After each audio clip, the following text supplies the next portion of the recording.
এই যে দেখেন দর্শক, আসসালামু আলাইকুম রহমতুল্লাহি ওয়াবারাকাতুহু। স্বামী এগ্রোর পক্ষ থেকে নতুন আরেকটা ভিডিওতে আপনাদের সকলকে সুস্বাগতম, আন্তরিক ধন্যবাদ ও মোবারকবাদ জানাচ্ছি। আজকে একটা পরিবর্তন দেখানোর জন্য ভিডিওতে আসা। আসলে এক মাসের মধ্যে আমরা কি পরিবর্তনগুলো অনুভব করি এবং কি পরিবর্তনগুলো হওয়া উচিত। ওই যে সাদা গরুটা দেখতেছেন, এই যে এটা বা ওটা, এই গরুগুলো কিন্তু এর আগে যখন আমরা কিনছিলাম, যেদিন কিনি সেদিন কিন্তু এরকম ছিল। এই যে দেখেন এই গরুটা গতকালকে কিনছি কোচাবাড়ি হাট থেকে, এরকম ছিল, এর চেয়েও খারাপ ছিল। তো গত এক মাস হয়ে গেল এই গরু, বুঝতে পারছেন? এই যে দেখেন পরিবর্তন, কতটা পরিবর্তনশীল। এই যে এটা একটু সাইজে ছোট, মাঝারি সাইজের, এর পরিবর্তনটা একটু বেশি আসছে, বুঝতে পারছেন? তো আসলে আমরা যে গরু মোটা তাজা করি, এই অল্প সময়ের মধ্যে আমরা কিভাবে মোটা তাজা করতেছি এবং একে কি ধরনের পরিবেশ আমরা দিচ্ছি, তো এটার হচ্ছে কিছু কিছু তো সিক্রেট বিষয় আছেই। হ্যাঁ, তো যেই জিনিসগুলা আসলে আমি যেমন জানি, আরেকজন জানলে হয়তো একটু উপকৃত হবে, এইটুকুই লাভ, আর অন্য কিছু না। তো এই গরুটা বিশেষ করে এটার অবস্থায় মানে এত শোচনীয় ছিল। এটা যে টাইমে কিনি, এটাকে এত মশা মাছি এমনভাবে ধরতো, এমনি তো দুর্বল গরু, হ্যাঁ, এর আবার এই দিক দিয়ে আবার মানে খুবই একটা প্যারা ছিল। এই যে দেখেন এই 30-31 দিন পরে গরুর এই অবস্থা। এখন কিন্তু গরুটা মোটামুটি দেখতে অনেক সুন্দর লাগতেছে। ইনশাল্লাহ আগামী এক সপ্তাহের মধ্যে, এক মাস পরে আমরা এই যে লক্ষণীয় যে বিষয়গুলো আছে, এই যে গ্যাপগুলা, এই যে হাড়গুলা, এগুলো এখনও কিন্তু স্পষ্টই আছে। এগুলা কিন্তু আগামী এক মাসে আর কিন্তু থাকবে না, আশা করা যায়। তো আমি মূলত কিন্তু গরুগুলাকে কিন্তু ফিড খাওয়াই না, অনেকে ফিড খাওয়ায়। আমি কিন্তু কোনো ধরনের যেগুলা ব্রয়লার ফিড বা ক্যাটেল ফিড, আমি কিন্তু এগুলা খাওয়াই না। আমি ভুসি, তারপরে গমের ভুসি, ধানের ভুসি, আর ভুট্টা ভাঙা, খৈল, এগুলোই কিন্তু আমি খাওয়াই ন্যাচারালি। তবে কিছু 2-1টা ভিটামিন আমি দেই, যেমন লিভার টনিক আছে, কিডনির ডোজ করার পরে কলিজা কিডনির ইঞ্জেকশন দেই, তারপরে ক্যালসিয়াম আছে, এই বিষয়গুলো। এই যে দেখেন গরুটা, এটা যদিও ছোট গরু, এটা অনেক পরিবর্তনশীল, মানে খুবই দ্রুত এটা পরিবর্তন হয়েছে এই গরুটা।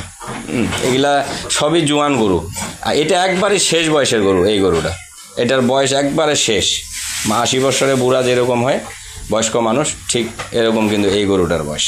এ ঠিকভাবে খের খাইতে পারে না, কারি খাইতে পারে না। হ্যাঁ, তো মেডিসিন ভ্যাকসিনগুলো ঠিকভাবে, ভিটামিন ইঞ্জেকশনগুলো ঠিকভাবে দেওয়ার পরে, সঠিকভাবে দানাদার খাদ্যটা সার্ভ করার পরে এখন কিন্তু ও মোটামুটি একটু খাচ্ছে আর কি, যা হোক সন্তোষজনক। আর এই গরুটা গতকালকে খোসাবাড়ির হাট থেকে কিনছি।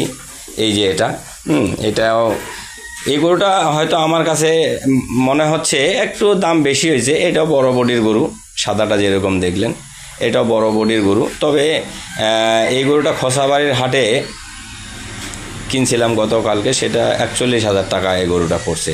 আসলে 41,000 টাকা একটু কিন্তু দাম বেশি মনে হয়।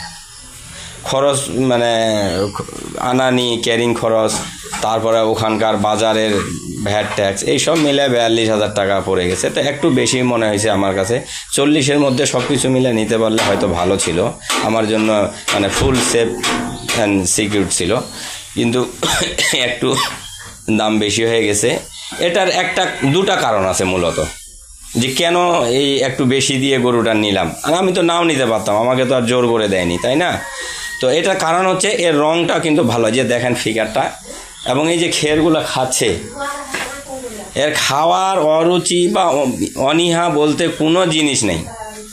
এত সুন্দর খাচ্ছে, আপনি খের দেন, পানি দেন, একে দানাদার খাবার দেন, যা দেন, ও খাবার দেন, ও মুখ উঠাবে না, একবারে সব খেয়ে তারপরে মুখ উঠাচ্ছে, কোনো নষ্ট করতেছে না।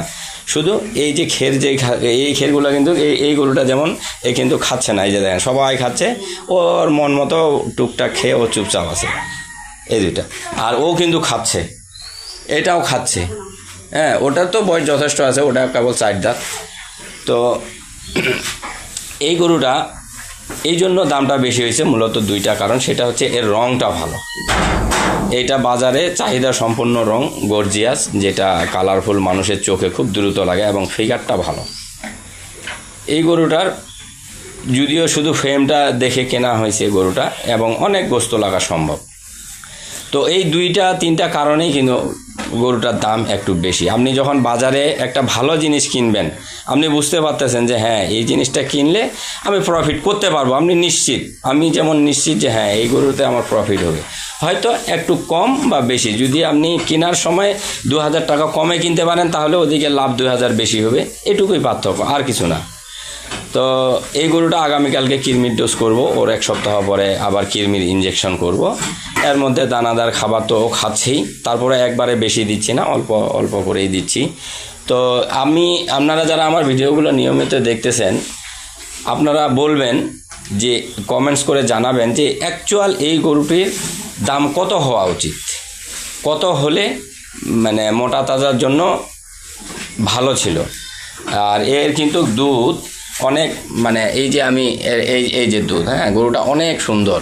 এই গরুটা এই যে দুধের ইয়াগুলো নাপতেছি, এই যে দেখেন গরুটা অনেক দুধ বাইরে, হ্যাঁ এই যে দেখেন। তো এইটাই হচ্ছে অবস্থা, এই জন্য হয়তো একটু দাম বেশি নিছে আমার কাছে। এটা এখনও হাফ কেজি এখন শেখলো, কালকে তো বিকালে শেখছি। এখনও যদি এই গরুটাকে আমি দুধ দোয়াই, তারপরও 1 কেজির কাছাকাছি দুধ হবে ইনশাল্লাহ। তো আজকে এই পর্যন্তই। কি দেখে আমরা গরু কিনবো, এটা আরও বিস্তারিত হয়তো সামনের কোনো ভিডিওতে আমি জানাবো। তো আপনারা যারা ভিডিওগুলো নিয়মিত দেখতেছেন, কমেন্টস করবেন, লাইক করবেন, শেয়ার করবেন, আর চ্যানেলটা অবশ্যই সাবস্ক্রাইব করবেন। যারা সাবস্ক্রাইব করছেন ধন্যবাদ, যারা এখনও করেননি তারা করে ফেলবেন। সবাইকে আল্লাহ হাফেজ।